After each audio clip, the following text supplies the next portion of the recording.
जय भीम, जय शिवराय, जय महाराष्ट्र. मी वंचित बहुजन आघाडीचा सोलापूर जिल्हा उपाध्यक्ष राहुल शिंदे.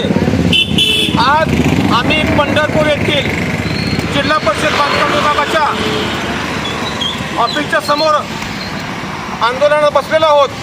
या ठिकाणी आमचे जिल्हा उपाध्यक्ष रवी सरवगोड, आमचे राहुल गोरे साहेब, दीपक माने साहेब, आमचे काँग्रेसचे मित्र आमचे अक्षय शेळके, तसेच आमचे मेंढापूरचे सर्व प्रतिष्ठित नागरिक, शेतकरी बंधू या ठिकाणी उपस्थित आहेत. आम्ही मागील 3 वर्षापूर्वीपासून या मेंढापूर ते प्रकल्पपूर मार्गे पंढरपूर व मेंढापूर ते चिलायवाडी या रस्त्याच्या डांबरीकरणासाठी पाठपुरावा करीत आहोत. परंतु या जिल्हा परिषदेचे बांधकाम विभागाचे मनमानी अधिकारी, हरामखोर अधिकारी आमची कुठलीही दखल घेत नाहीत.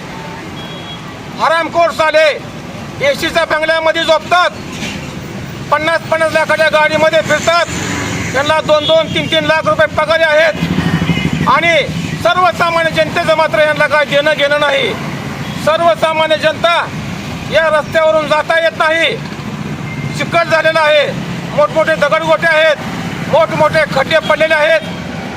मेंढापूर ते प्रकल्पपूर, मेंढापूर ते चिलायवाडी या रस्त्याची अवस्था खूप दयनीय झालेली आहे. एखादा पेशंट जर आजारी असला तर त्या ठिकाणी ॲम्ब्युलन्स जात नाही, एखादी मोटरसायकल सुद्धा जाऊ शकत नाही, अशी अवस्था झालेली आहे. आणि मेंढापूर ते प्रकल्पपूर मार्गे पंढरपूर हा रस्ता जुना पालखी मार्ग असून सुद्धा हे मनमानी अधिकारी, हरामखोर अधिकारी रस्त्याची कुठली दखल घेत नाहीत. तरी वंचित बहुजन आघाडीच्या वतीनं एवढं आमचं आंदोलन झाल्यानंतर जर का या मनमानी अधिकाऱ्यांनी या दोन्ही रस्त्याचं डांबरीकरणाचं काम जर पूर्ण नाही केलं तर यापुढे आम्ही उग्र स्वरूपाचं रस्ता रोको आंदोलन करू व त्या खराब रस्त्यावरील चिखल या मनमानी अधिकाऱ्याच्या, या हरामखोर अधिकाऱ्याच्या तोंडात चिखल भरू. त्याशिवाय आम्ही शांत बसणार नाही. परंतु मेंढापूर ते प्रकल्पपूर व मेंढापूर ते चिलायवाडी या रस्त्याचं नवीन डांबरीकरणाचं काम आम्ही करणार म्हणजे करणार.